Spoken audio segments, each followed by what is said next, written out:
Well, howdy, ladies and gentlemen. Hope everyone had a good spring break. Hope everyone had a good Easter. Even if it was a little bit weird with the whole like not being in church on Easter thing. But anyway, I hope everyone had a good time. Today I am back to bring you more history lectures. And despite the fact that procrastination has always been one of the banes of my existence, one of my tendencies I've struggled with, and so here I am, the day before your assignment is due, starting to record this lecture at 11 o'clock, and I'm tired, and my throat is sore. So, not from COVID, just from talking too much, because I just did 3 lectures for the other class that I started at 9. See, this, kids, is why you stay up with your work, so this doesn't happen to you. You don't want to be like me, having to make YouTube videos, like, almost midnight, in order to better take away your free time as you're stuck locked down at home. So I know you're so happy. Oh, everyone, thank you, Mr. Vulture. What would I do with an extra hour of free time? It would be terrible, right? So anyway, I've got the caffeinated drinks going, and I'm going to power through, and we're going to start World War II. But anyway, so here's, without further ado, here's The Late Show with Luke Vulture. So when we last left our heroes, things weren't particularly going well for the Allied powers over in Europe. Hitler had taken over, I think, did we count it was 9 countries, 10 countries? They annexed Austria, and then they took Czechoslovakia, and then Poland, and then Denmark, and then Norway, and then France, and Belgium. I think was Luxembourg. I can't remember. Altogether, it was like 8 or 9 countries, and then they come for England, and the British Royal Air Force wins a stunning victory during the sustained bombing campaign that they call the Battle of Britain. It's Dr. Pepper and cream soda together, and I don't know how I feel about it. It's I saw it in the store. I was like, this can't be bad. I love Dr. Pepper. I like cream soda. It's kind of a weird mix, though. I'm not sure how I feel about it. It's alright. I won't probably buy it again, but you never know. Gotta finish it up. So, anyway, so where was I? Brits. Yes, Brits. This is why you don't have class at midnight, kids. Okay, so the Brits. I still got economics to do. Is the plan. So the Brits managed to fight off the German invasion at the Battle of Britain, the German air attacks that were intended to set up an invasion. And of course, Britain once again is bailed out by being an island. The British and French forces combined at Dunkirk, were about to be obliterated, and they escape across the English Channel, and it's kind of a miraculous escape. And so right now, England is kind of standing alone. It's kind of just the British and a handful of resistance fighters from the conquered countries that kind of reconvene and continue to fight alongside the British. Most notably, the Free French faction under the leadership of a man by the name of Charles de Gaulle, who's actually going to rule France for a very long time. So meanwhile, what's America doing on this? Well, America is still trying to recover from the Great Depression, and for the most part, people are so over, the foreign intervention and didn't want to have been in World War I in hindsight, that they're kind of, trying to avoid it as much as possible. But things are kind of starting to progress to the point where we're having second thoughts about neutrality, because we're starting to see little bits and pieces of how bad of a person Hitler is. We don't know the fullness of the Holocaust yet. That's kind of going to be revealed later. That news kind of hadn't come across the pond, really. But we were starting to see, he's conquering all these places. He's obviously, you don't have to be a genius to know that he's saying, fanatical extreme ideology and all this kind of stuff. Deep anti-Semitism and racism, and just extreme rhetoric.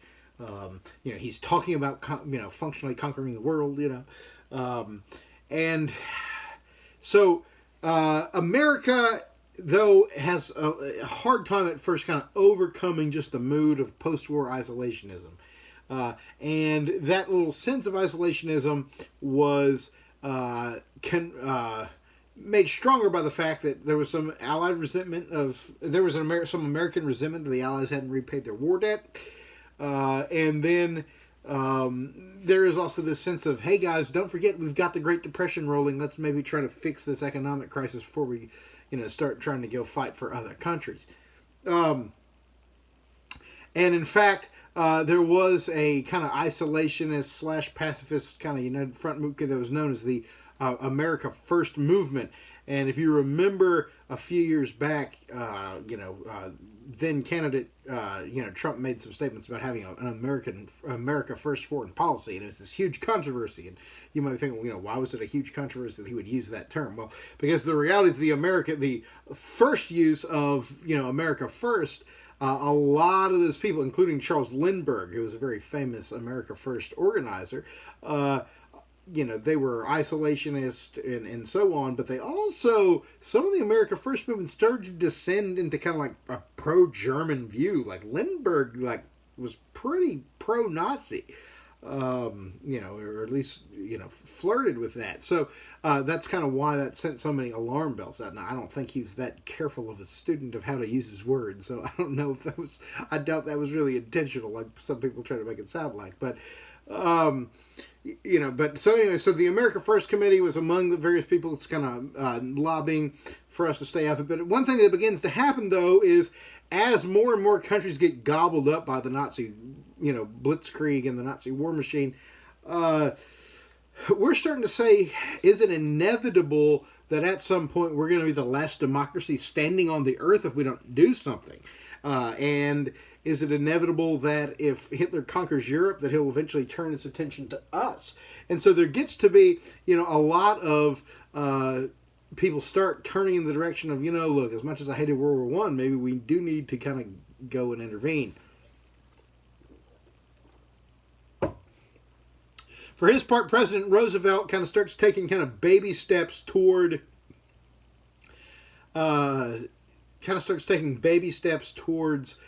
getting America involved. And so one thing that he does was, after having originally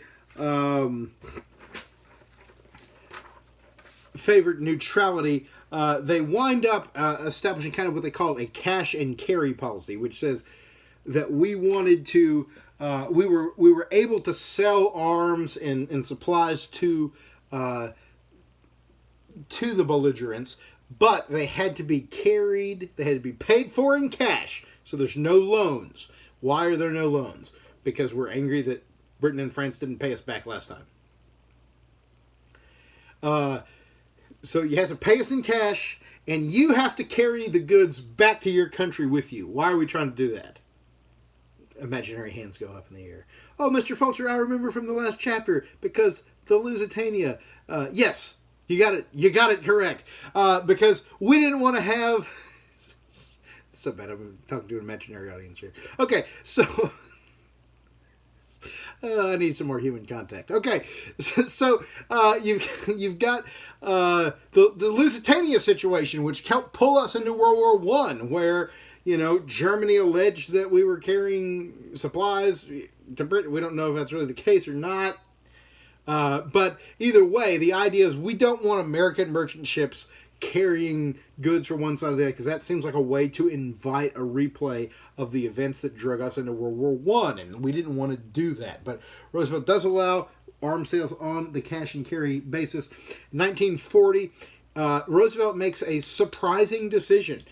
He becomes the first person to ever buck George Washington's two-term and out policy.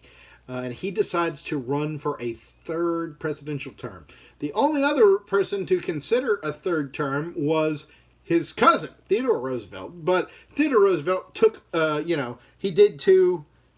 time off and then ran for the third term and lost to Wilson. But, and that's the famous kind of three-party election where he ran as the Bull Moose Party and so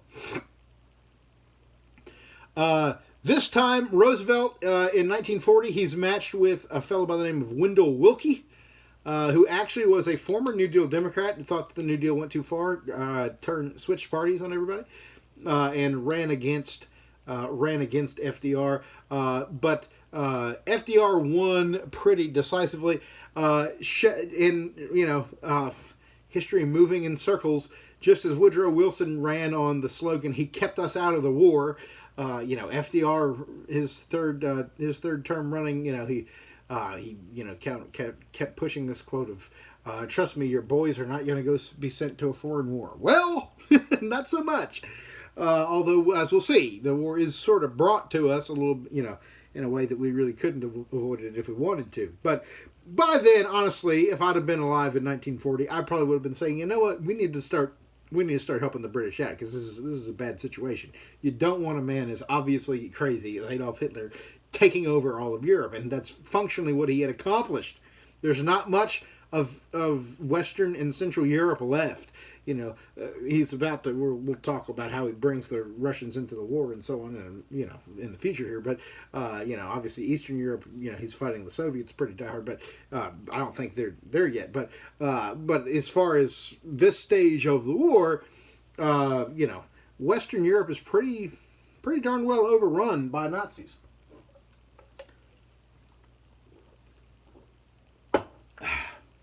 So anyway, so Roosevelt is starting to realize it's a bad deal. He doesn't think there's quite support to get involved in the war. So he decides to move from neutrality to basically pro-allies neutrality. And he says that America should be, quote, the arsenal of democracy, meaning we should be using our industry and our economy and so on to be fueling the war effort to defend freedom in Europe. So he gets Congress to agree to loan the Allies, billions of dollars. Now remember, Great Depression is still happening. It's getting a little better, but it's still happening. This is a huge sacrifice actually for America at the time, but it was absolutely necessary, or the Allies were toast. So we actually lend them tremendous amounts of money, for the time, and. This is connected with what they call the Lend-Lease Act. Okay, let me give you a couple details here. So ultimately, the United States ultimately winds up distributing. So the Lend-Lease Act gave Roosevelt the power to supply any Allied nation with war material, and it wound up being about $50 billion worth of supplies. Interesting. One thing that happens. Connected to Lend-Lease is sending a bunch of fighter planes to China to help fight the Japanese, and they send a retired Air Force captain named Claire Chennault to China to kind of help train them how to use it, and they are the famous Flying Tigers, and they were kind of an important part, and they had the famous airplanes that had the teeth drew on them or whatever, and they're actually kind of an important unit in the history of air warfare. So, okay. All right, so the next big deal is in 1941, Roosevelt and Winston Churchill, the British Prime Minister, actually hold a meeting in the water, on some battleships off the coast of Canada, and sign what is known as the Atlantic Charter. And so the Atlantic Charter is basically a document agreeing to an alliance. That's a strong word. Not an alliance in the sense that we're going to go fight with them yet, but an agreement of shared principles. Basically, we have aligned ourselves with the British and said they're our dog in this fight. We're not fighting with them just yet, but we're going to do everything in our power, short of troops, to support them. Well, the Germans aren't. Well, I was about to say the Germans aren't stupid. That's not true. Hitler was legitimately stupid. He was insane. But anyway, he could tell that we were moving in that direction. So Hitler actually kind of starts testing America a little bit. Actually, German subs fire on a couple American ships. we weren't quite sure we wanted to get in the war yet, so we kind of kept that kind of hush hush. The one that did the most damage was the sinking of a ship called the Reuben James, where nearly 100 Americans actually perished in that incident. Almost a little surprised that didn't bring us into war right then, but we kind of suppressed some of the news of that because we kind of wanted to take our time trying to figure out whether we should get further involved in this or not. But we were really gearing up to go to war with the Germans. But one thing is we were expecting a war with Germany. We really didn't have any interest, in a war with the Japanese. There's this famous conspiracy theory that goes around that Roosevelt set Pearl Harbor up because he wanted to draw us into the war with the Germans. This is the stupidest thing I've ever heard. Like, he's going to let our ships get shot at, by a country we didn't want to go to war with, to give us an excuse to go to the country we didn't want to go to war with, when we could have already gone to war for that country with justification after the Reuben James incident. So, if you ever hear anyone say that, just do me a favor and just smack them in the head. So, anyway. So, ultimately, though, we are going to be pulled into World War II, and it's actually going to come from the Pacific Front, though. It's not going to come from the Germans. It's going to come from the Japanese, and the infamous incident at Pearl Harbor, which is a naval base located in Hawaii. Hawaii was not yet a state at this point in time, but there was an American territory. And so kind of getting prepared for action in case it's necessary, Roosevelt puts one General Douglas MacArthur in charge of the whole Asian theater of operations, or more commonly called the Pacific Theater of Operations. And MacArthur, of course, we saw him. He made a kind of a bad debut, the whole Bonus Army incident back during the Great Depression, which was MacArthur at his worst. But in World War II, he really does prove his mettle as an American hero.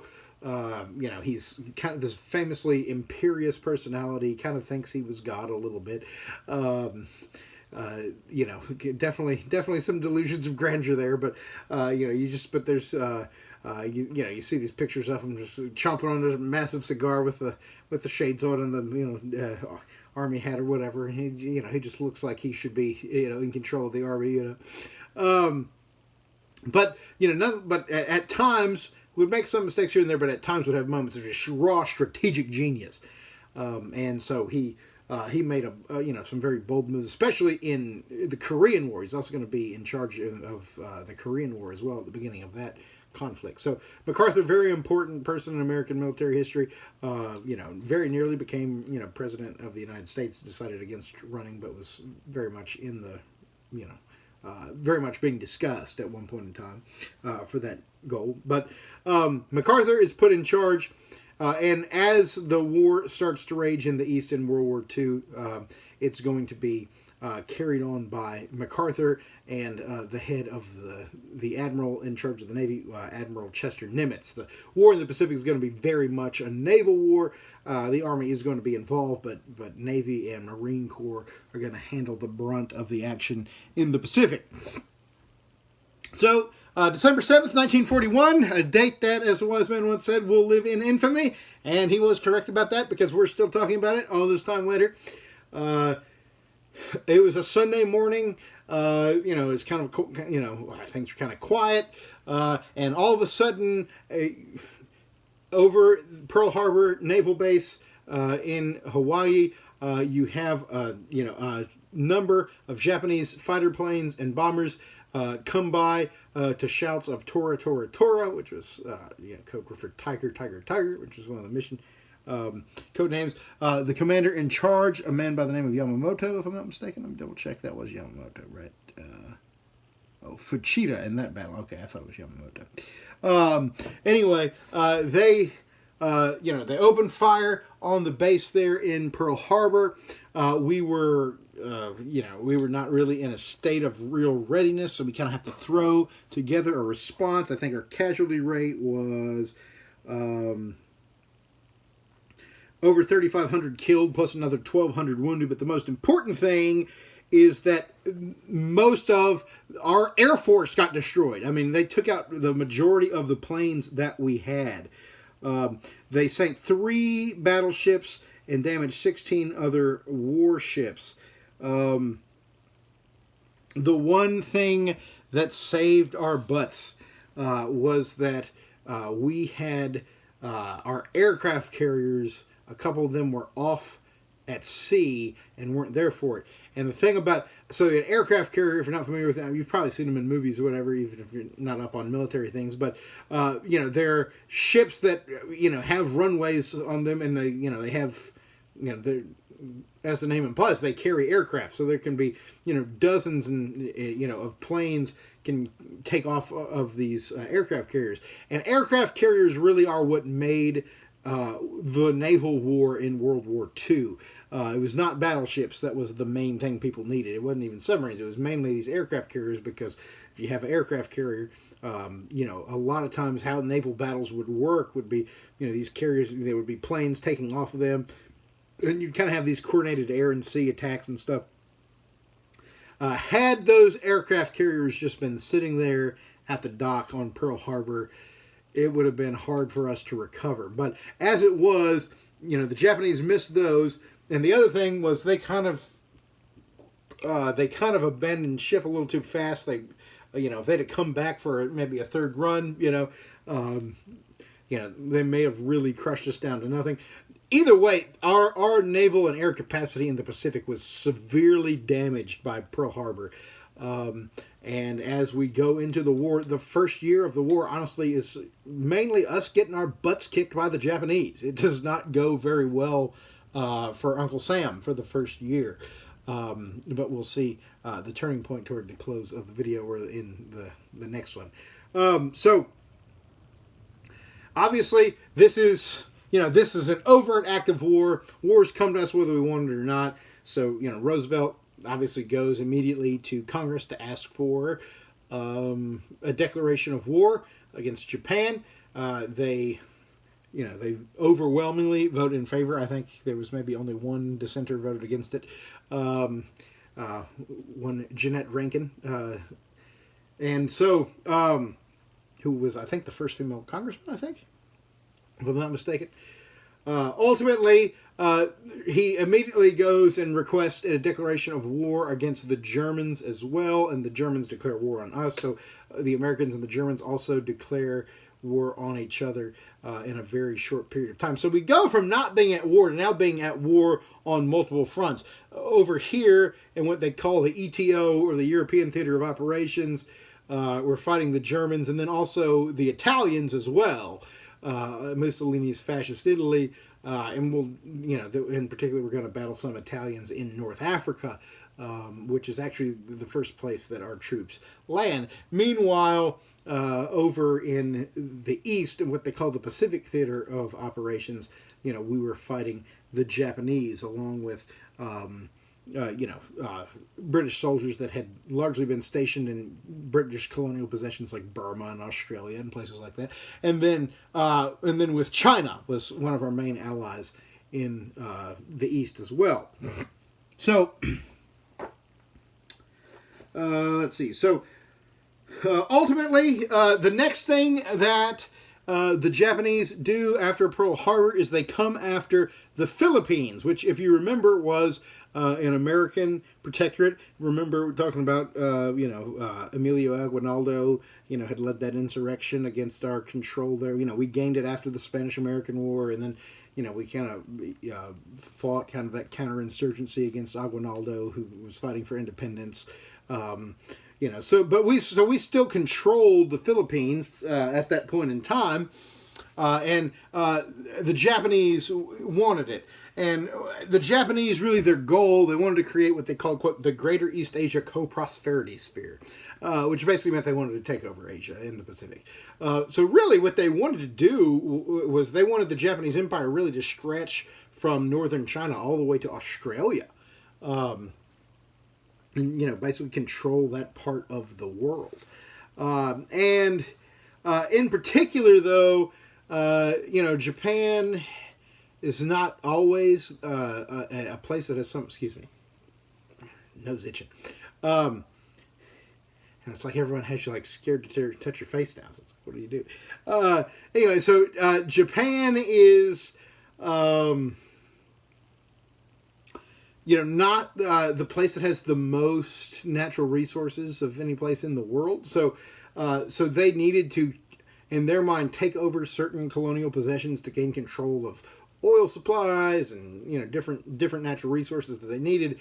To do that required, crossing the American protected zone. So they thought that, they need to go ahead and take the American Pacific possessions. And of course, there's the famous quote. Maybe this is where Admiral Yamamoto comes in, but where he says after Pearl Harbor, "I fear we may have awakened the sleeping giant." And of course, this turns out to be the case. But the first. But David has a pretty good shot at Goliath for the first year or so. Because it takes us a long time to recover from Pearl Harbor. So, in particular, there's two major battles that happen in the Philippines. One, the battles, and they're kind of combined together. The battles of Bataan and Corregidor, and Bataan was a peninsula. There in the Philippines. Corregidor, if I'm not mistaken, was an island off the coast. Let me double check the textbook, make sure I remember that correctly. Anyway, long story short, yeah, it is an island, yeah. So, ultimately, MacArthur was stationed there in the Philippines. He and the upper brass of the army relocate to Australia, where they set up shop. And Australia is going to be, our base of operations in the Pacific for the duration of the war. But he makes a promise to the to the Filipino crowd as he leaves. He says, "I shall return," defiantly, and he does. He does wind up being able to return to the Philippines in triumph later on in the war. But in the short term, he's got to get the heck out of Dodge, and so. Ultimately, Bataan and Corregidor are overrun. The Japanese seize the Philippines from the United States. Like, we lose the Philippines straight up at this point in time. And then one of the worst atrocities that happens to our army the whole war happens right here at the very beginning. Because the Japanese took a tremendous amount of American POWs, or prisoners of war, and didn't really have... an idea what to do with them. So they put them on what they called the Bataan Death March, where they made them walk miles and miles and miles and miles. Let me see if I can get an exact number here. 80 miles. So they make them walk 80 miles on foot to a prison, and basically the idea is we don't have enough room for all these people, so we'll just, the ones that make it, if, some of them will die along the way. And so they're walking at gunpoint and bayonet point, and if, like, literally, it was a deal where, like, if you tripped and fell, they shot you or ran you through with a bayonet, and then everyone just kept marching. And so, you have, I wonder if there's a casualty statistic here. Doesn't say the precise casualty statistic there at the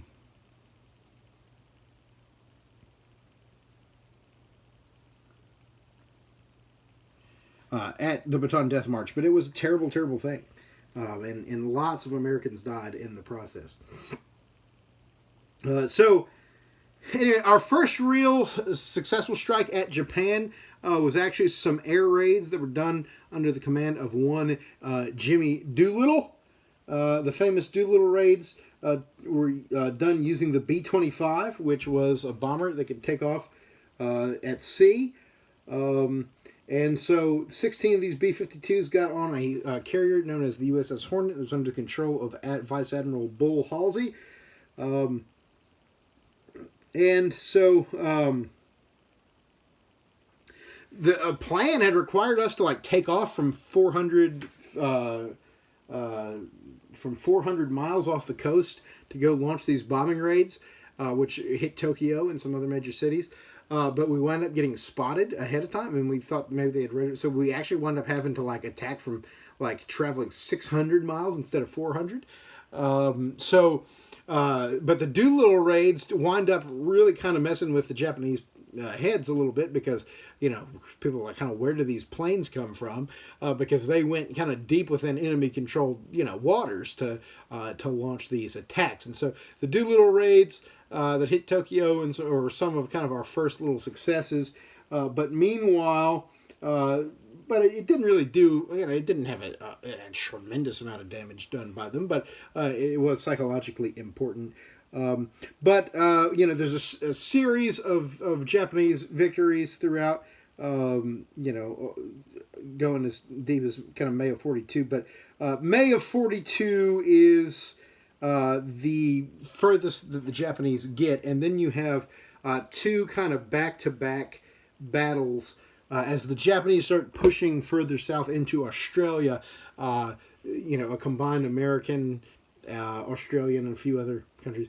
Naval force meets them at two major battles. The Battle of Corregidor. Corregidor. We already did Corregidor. The battle. It's late, boys. The Battle of Midway, preceded by the Battle of Coral Sea. I think one thing that's interesting about the Battle of Coral Sea is, if I'm not mistaken, I think that was the first naval battle where the two opposing ships never actually saw each other. It was predominantly done using aircraft carriers. It was very much an air war, over the water, an aerial battle over the water. But Coral Sea and then Midway results in the sinking of several major Japanese vessels. In particular, that's correct. So I thought that was what it was. So 4 aircraft carriers get sunk by the Americans at the Battle of Midway. And 4 aircraft carriers means with it your capacity to use an awful lot of planes. And so the Japanese literally never recover from the Battle of Midway. And so from that point on, from the Battle of Midway on, the next 3 years of the war are us getting closer and closer and closer. So, the first year of the war is Japan taking more land, more until they're pushing up against Australia. And then the next 3 years are us going closer and closer, closer to getting to Japan. So they move from kind of being on the offensive to being on the defensive as far as the war with the Americans is concerned. Now, there's still, war going on with the Chinese in China, with the British and the locals in Burma and India. The Japanese take over, French Vietnam. At the time, they called it French Indochina at the time, but it's now Vietnam, Laos, and Cambodia. So lots of they took over, I think they took Indonesia that had belonged to the Dutch. So, the Japanese are involved in lots of different battles other than against us. But as far as the war against the Americans is concerned, the Battle of Midway is kind of the decisive turn. One of the big events we had in the Battle of Midway actually was a group of people known as the Navajo Code Talkers, which we were trying to come up with some way to communicate via radio that the Japanese couldn't break. An American missionary who had worked with the Navajo Indians suggested, hey, why don't we use the Navajo? They have this language that is very difficult to decipher. And so we actually got the Navajo to do it, and we used the Navajo language as the code, and the Japanese were completely unable to break that code for the rest of the year, for the rest of the war. And so those Navajo Indians gave tremendous boost in the arm to the American war effort. Another group of people that were in kind of the army and everything was very segregated at the time still. And another minority unit that was very important was a group known as the Nisei, which is Japanese for second generation. And these were some Japanese Americans that joined the war effort. And I have to say, I'm impressed that they did, because I would have been kind of ticked off at America if I were them, because one of the immediate responses to the attack on Pearl Harbor is this terrible policy of putting Japanese immigrants and their children in detention camps. Now, again, we're fighting the Germans, and then we're having these camps. Obviously, Manzanar and these places are not as bad as Auschwitz and Treblinka, but still, the idea that we're rounding up American citizens and making them live in prison camps kind of because we were, and the reason that people did that was there was kind of some fear about, these people really going to be loyal to the United States in this, in this war against the, their mother country or what have you. And so some people, went to President Roosevelt and said, why don't we lock up all the Japanese so that they can't sabotage us or, fight for the, for the Japanese army or what have you. And so a bunch of just, you're just an ordinary Japanese American person, and there's a lot, there's a lot of them on the West Coast. And all of a sudden you're being rounded up and forced to live in a camp when you've done nothing wrong because of something that was done by people back in the country that you left to come here. It was just a very terrible thing. Some sued, saying that the government didn't have the right to do that. The Supreme Court, in a terrible, terrible decision known as Korematsu, wound up ruling against the Japanese people and allowed the camps to continue. And so, this was all President Roosevelt's policy, for all that he was, we talked about he made some baby steps towards, civil rights for African Americans at the time, but this was definitely not a good thing for his civil rights record, to say the least. And so ultimately the Korematsu decision was condemned by a later Supreme Court and no longer stands as precedent. So that, they couldn't legally do that again anymore, most likely. But, terrible thing that he did it. But anyway, as this happens, a lot of these soldiers actually volunteer, while they're being forced to live in these detention camps, volunteer for the army, and they form these these Nisei units, or these Japanese units, and one of them actually gets the title of the Purple Heart Unit because they had so many Purple Hearts. Another Nisei unit winds up literally being the most decorated unit in the entire war. Decorated meaning received the most medals of any unit that existed, was this Japanese unit. And I would say that despite, that's kind of crazy when you think about, I would assume just America of the 1940s, that it would be a little bit harder for a minority to get a medal than a white soldier doing the same thing. So the fact that they were the most decorated, really probably is a very impressive statistic. World War II, while we're on this topic, World War II actually is considered to have been kind of a step forward for the civil rights movement in some ways because, so many black Americans went and fought in the war. And again, the units were still segregated in World War II, but they still, and a lot of the black soldiers and sailors were treated very badly, given second-class jobs, were not given the kind of respect that was due to them as soldiers and sailors and citizens, and it was not always a good thing to be, but at the same to be in that situation. But at the same time, it still did build like a certain amount of appreciation, which kind of moved a few more people into the moderate, at least to the moderate camp, on the civil rights issue. And so it's going to be after World War II is where the civil rights movement is really going to start to take off. Really going to start to take off in the 1950s and into the 60s. But I think World War II kind of helped with that process a little bit, even though a lot of the soldiers had difficult situations. A man by the name of Benjamin O. Davis winds up being the first black general in the United States Army, and receives that title during World War II. So we'll go ahead and call it a wrap for this video, so that I don't have like a really super long one that takes forever to load. And we'll come back in a minute to look at America's mobilizing for war.